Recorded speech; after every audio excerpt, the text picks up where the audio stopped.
નમસ્કાર, દૂરદર્શન સમાચારમાં હું અર્પિતા પંડ્યા આપનું સ્વાગત કરું છું. શરૂઆત કરીએ મુખ્ય સમાચારથી. સંરક્ષણ ક્ષેત્રમાં મેક ઇન ઇન્ડિયાને પ્રોત્સાહન આપવા સરકારે ખાનગી ક્ષેત્રની કંપનીઓ માટે પણ ખોલ્યા દ્વાર. ભારતીય કંપનીઓ કરી શકશે યુદ્ધ વિમાન અને ટેન્કોનું નિર્માણ. વિદેશી રોકાણ સંવર્ધન બોર્ડ એટલે કે FIDBને ખતમ કરવાની મળી મંજૂરી. શેરડીની હાલની કિંમતમાં પ્રતિ ક્વિન્ટલ ₹25નો વધારો કરવાનો લેવાયો નિર્ણય. પ્રધાનમંત્રીએ કરી પ્રગતિ પોર્ટલની બુનિયાદી માળખાગત યોજનાઓની સમીક્ષા. મોટા પાયે ગુનાઓની સામે લડવા માટે ગુનાહિત ટ્રેકિંગ નેટવર્ક સિસ્ટમને વાપરવા રાજ્યોને આપી સલાહ.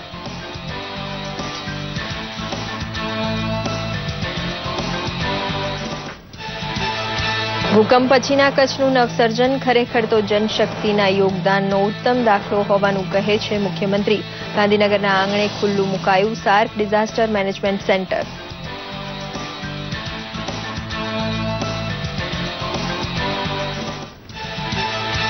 અમદાવાદ સહિત ગુજરાતભરમાં આગામી 2 દિવસમાં ગરમીનો પ્રકોપ વધવાની આગાહી કરે છે હવામાન ખાતું. 25 થી 28 મે દરમિયાન યલો અને ઓરેન્જ એલર્ટ પર રહેશે અમદાવાદ.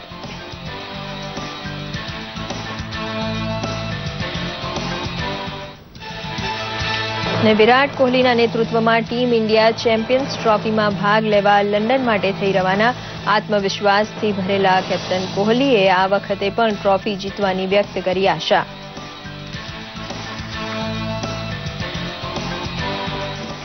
સમાચાર વિગતવાર જોઈએ. કેન્દ્રીય કેબિનેટે સંરક્ષણ ક્ષેત્રે દેશી કંપનીઓને વિદેશી કંપનીઓ સાથે મળીને સંરક્ષણના સાધનો બનાવવા અંગે એક મહત્વનો નિર્ણય લીધો છે. હવે દેશની સુરક્ષા માટેના જરૂરી સાધનો ભારતમાં જ બનશે. દેશની સુરક્ષા માટેના લડાકુ વિમાનો, સબમરીન, હેલિકોપ્ટરો, બખ્તરબંધ ગાડી તથા ટેન્કો વિદેશી અને ભારતીય કંપનીઓના સહયોગથી ભારતમાં જ બનશે. સંરક્ષણ ક્ષેત્રે મેક ઇન ઇન્ડિયાને પ્રોત્સાહન આપવા આ નિર્ણય મહત્વનો માનવામાં આવી રહ્યો છે.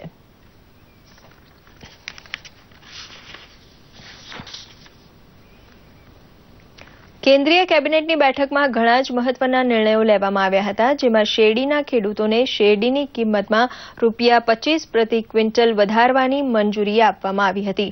ઓક્ટોબરમાં શરૂ થનારી 2017-2018ની ખરીદીની સિઝનમાં શેરડીની FRPને ₹255 પ્રતિ ક્વિન્ટલ કરી દેવામાં આવી છે. આ ઉપરાંત કેબિનેટમાં 25 વર્ષ જૂના વિદેશી રોકાણ સંવર્ધન બોર્ડ એટલે કે FIDBને પણ ખતમ કરવાના પ્રસ્તાવ પર મહોર મારવામાં આવી હતી. પ્રધાનમંત્રી નરેન્દ્ર મોદીએ ગઈકાલે પ્રગતિ પોર્ટલ દ્વારા વિવિધ વિભાગો સાથે જોડાયેલી પરિયોજનાઓની સમીક્ષા કરી હતી. આ અંતર્ગત પ્રધાનમંત્રીએ પોસ્ટ સેવાઓથી જોડાયેલી ફરિયાદો અને સમાધાન અંગેની પણ સમીક્ષા કરી હતી. તેમણે માનવ સંસાધન પર ભાર મૂકતા પોસ્ટ વિભાગમાં પ્રણાલીગત અને માળખાગત સુધારા સુદ્રઢ કરવા પર ભાર મૂક્યો હતો. સાથે જ પ્રધાનમંત્રીએ અનેક રાજ્યોમાં ફેલાયેલી રેલવે માર્ગો અને વીજળી ક્ષેત્ર સાથે જોડાયેલી ઇન્ફ્રાસ્ટ્રક્ચરની પરિયોજનાની પ્રગતિની પણ સમીક્ષા કરી હતી. પ્રધાનમંત્રીએ ગુના અને ગુનાહિત ટ્રેકિંગ નેટવર્ક સિસ્ટમ એટલે કે CCTNSની પણ વ્યાપક સમીક્ષા કરી હતી. તેમણે રાજ્યોને આ નેટવર્કને પ્રાથમિકતા આપવા પર પણ ભાર મૂક્યો હતો, જેથી આ નેટવર્કનો પૂર્ણ રૂપથી ફાયદો ઉઠાવી શકાય. મુખ્ય ચૂંટણી અધિકારી નઝીમ અહેમદ ઝૈદીએ જણાવ્યું છે કે ગત 7 દશકોમાં ચૂંટણી પંચે ભારતમાં સ્વતંત્ર અને નિષ્પક્ષ ચૂંટણી કરાવવા માટે એક અનોખું ગૌરવ મેળવ્યું છે, જે દુનિયાનું સૌથી મોટું લોકતંત્ર છે. તેમણે જણાવ્યું છે કે ભારતના ચૂંટણી પંચે દુનિયાના લોકતંત્રની સામે એક વિશિષ્ટ ઉદાહરણ ઊભું કર્યું છે. पूरी इलेक्टोरल प्रोसेस एक अपने आप में स्केल, मैग्नीट्यूड और साइज के हिसाब से पूरे विश्व में सबसे बड़ी है और वाइब्रेंट बहुत है. हम फ्री और फेयर इलेक्शंस कराने के जितने भी मापदंड हैं वो हम पिछले 66 सालों से हम लगातार उसको करते चले आ रहे हैं. फ्री और फेयर इलेक्शंस पूरी प्रजातांत्रिक व्यवस्था का बेडरॉक है और उसको हम सारी दुनिया के सामने ट्रांसपेरेंट तरीके से, फ्री और फेयर तरीके से प्रस्तुत करते हैं. इसीलिए दूसरी डेमोक्रेसीज की तुलना में हमारी पूरी इलेक्टोरल प्रोसेस वास्तव में गोल्ड स्टैंडर्ड है. हम तो प्रयास कर रहे हैं कि ये प्लेटिनम स्टैंडर्ड भी बने.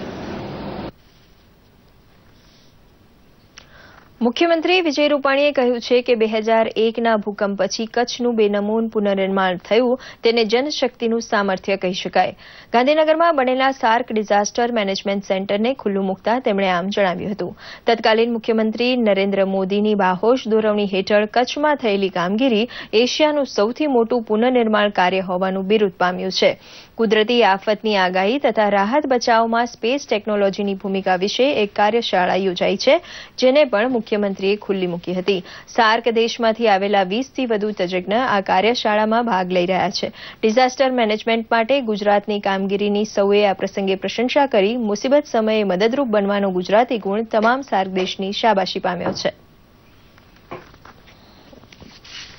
सरकार ने भी दुनिया के भिन्न भिन्न देशों में लोगों को डिजास्टर मैनेजमेंट के लिए आवश्यक ट्रेनिंग करने के लिए भी भेजा है. आने वाले दिन में कोई भी आपदा, कुदरती आपदा हो, उसके सामने हम सब साथ मिलकर उसमें से कैसे मानव जात का कल्याण हो उसकी हम चिंता करें. હળવદ દલવાડી સમાજ દ્વારા રૂક્ષ્મણીબેન રામજીભાઈ કન્યા છાત્રાલય તથા નવનિર્મિત ભક્તિ વિદ્યાલયના લાભાર્થે થયેલ શ્રીમદ ભાગવત કથાના અંતિમ દિવસે ઉપસ્થિત રહેલા રાજ્યના મુખ્યમંત્રી વિજયભાઈ રૂપાણીએ જણાવ્યું હતું કે તમામ કાયદાઓથી રાજ્યના વિવિધ ક્ષેત્રોમાં ચાલતી ગેરરીતિઓ તથા સમાજમાં ચાલતી બદીઓ પર નિયંત્રણ લાવી શકાશે.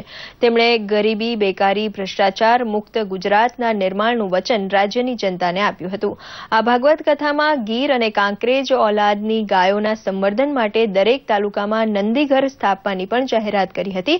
તો ખેડૂતોને પૂરતું પાણી અને વીજળી મળી રહે તે માટે પણ રાજ્ય સરકાર પ્રયત્નશીલ છે તેમ જણાવ્યું હતું. કેન્દ્રીય મંત્રી પિયુષ ગોયલે ગાંધીનગરમાં આફ્રિકન ડેવલપમેન્ટ બેંકની વાર્ષિક બેઠકમાં scaling up mini grids and micro grids પર ત્રીજો રાષ્ટ્રીય સૌર ગઠબંધન કાર્યક્રમ લોન્ચ કર્યો હતો. તેમણે આફ્રિકાના દેશોને સૌર ઉર્જાથી સમૃદ્ધ દેશોની ભાગીદારીનો લાભ લેવા આંતરરાષ્ટ્રીય સૌર ગઠબંધનમાં વધુ સક્રિયપણે સહભાગી થવાની અપીલ કરી હતી. કેન્દ્રીય મંત્રીએ ભાર મૂક્યો હતો કે વીજળી હવે લક્ઝરી નહીં પણ જરૂરિયાત બની ગઈ છે. તેમણે ઉમેર્યું હતું કે પ્રધાનમંત્રી નરેન્દ્ર મોદીનું વિઝન ભારતની આઝાદીના 75મા વર્ષે 2022 સુધીમાં દરેક ઘરમાં વીજળી પહોંચાડવાનું છે.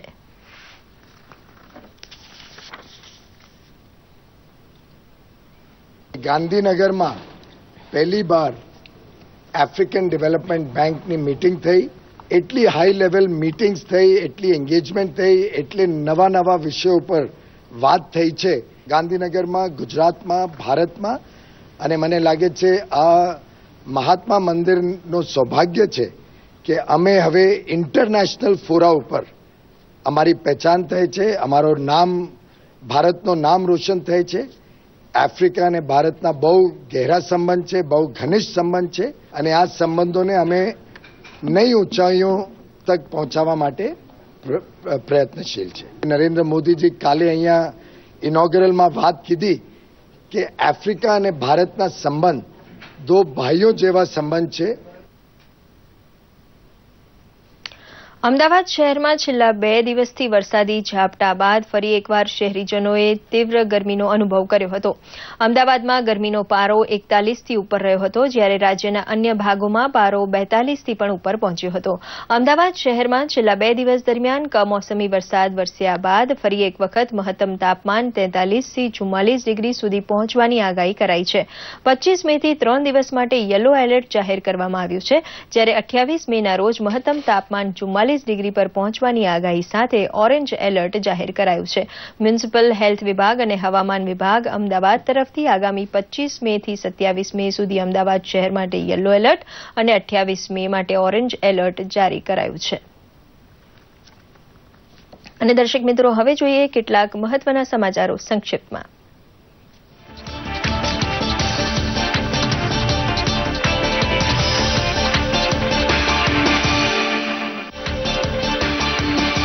પ્રધાનમંત્રી નરેન્દ્ર મોદી દ્વિપક્ષીય સંબંધોને મજબૂત બનાવવા અને ભારતમાં વિદેશી રોકાણને પ્રોત્સાહન આપવા માટે આગામી 29 મેથી 3 જૂન દરમિયાન 4 દેશો જર્મની, સ્પેન, રશિયા અને ફ્રાન્સની યાત્રાએ જશે.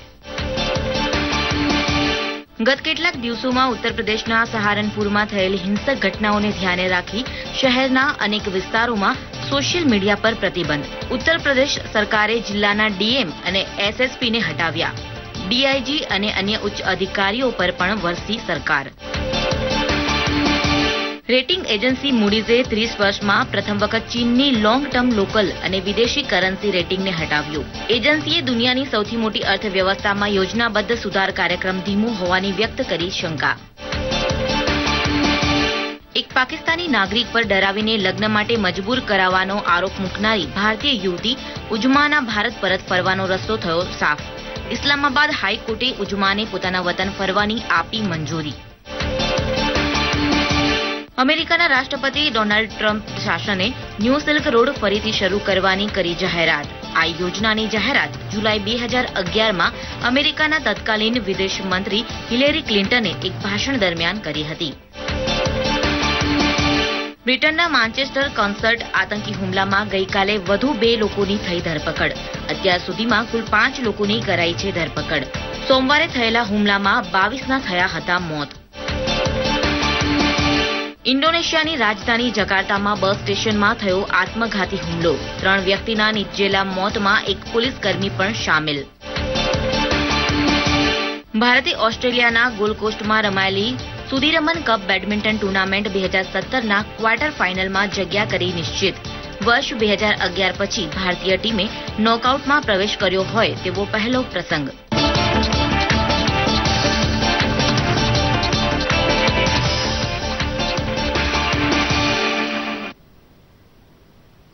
દેવભૂમિ દ્વારકાના ખંભાળિયાના વાડીનાર ગામના સબ પોસ્ટ માસ્ટર વિરુદ્ધ પોલીસ ફરિયાદ નોંધાઈ છે. જામનગરના ખાતેદાર દ્વારા સબ પોસ્ટ માસ્ટર પર પોતાની બચતના 8 લાખ રૂપિયા ખોટી રીતે અંગત ખર્ચમાં વાપર્યા હોવાનો આરોપ મુકાયો છે.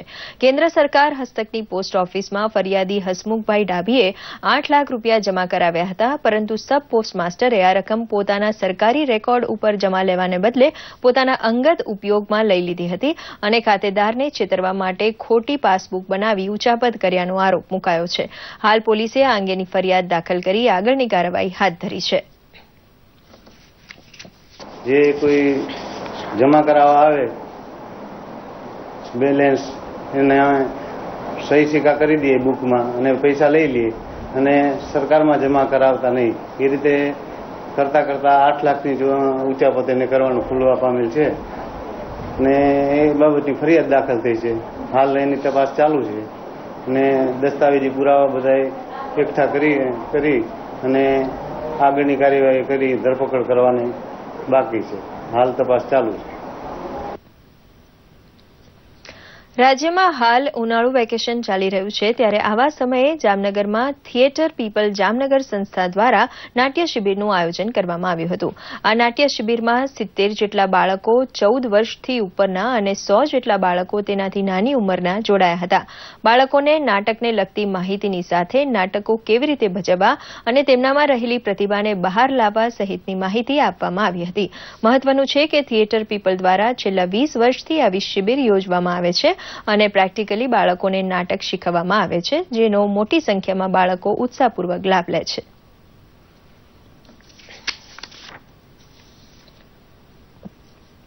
આ શિબિર અમે મુખ્યત્વે 2 તબક્કામાં કરવાના છીએ. મે મહિનામાં આ શિબિર થશે. એ ઉપરાંત જૂન મહિનામાં અમે આ શિબિરમાંથી શીખવેલા કલાકારોને નાટકો તૈયાર કરાવડાવીશું અને એનો એક શો પણ ટાઉન હોલમાં આયોજન કરવામાં આવશે. અને આ બધી જ જે શિબિર છેલ્લા વર્ષોથી થઈ રહી છે જામનગરના કલાકારો માટે ફ્રી ઓફ ચાર્જ. આ ડ્રામા વર્કશોપમાં ઘણું બધું શીખવા જેવું છે. ફોર એક્ઝામ્પલ, તમે ઓડિયન્સ તરીકે બેસો છો અને નાટક જુઓ છો એ ઘણી સહેલી વાત છે, પરંતુ નાટક સ્ટેજ ઉપર જઈને ભજવવી ઘણી અઘરી વાત છે. ટોન, ઇમોશન, એક્સપ્રેશન રાઈટ ટાઈમે ભજવવા એ બધું અમને ડ્રામા વર્કશોપમાં શીખવાડ્યું છે. આઈપીએલ બાદ કેપ્ટન વિરાટ કોહલીના નેતૃત્વમાં ભારતીય ક્રિકેટ ટીમ ચેમ્પિયન્સ ટ્રોફી માટે લંડન રવાના થઈ ચૂકી છે. આત્મવિશ્વાસથી ભરપૂર કેપ્ટન કોહલીએ જણાવ્યું છે કે તે ફરીથી ટ્રોફીને ભારતના નામે કરવામાં સફળ થશે. ઇંગ્લેન્ડ રવાના થતા પહેલા કોહલીએ પત્રકાર પરિષદમાં જણાવ્યું હતું કે ચેમ્પિયન્સ ટ્રોફીમાં પહેલેથી જ સારું પ્રદર્શન કરવું પડે છે અને તેમની ટીમ પણ પોતાના શ્રેષ્ઠ પ્રદર્શન માટે તૈયાર છે. તો આ સાથે આ બુલેટિન સમાપ્ત કરીએ છીએ. નમસ્કાર.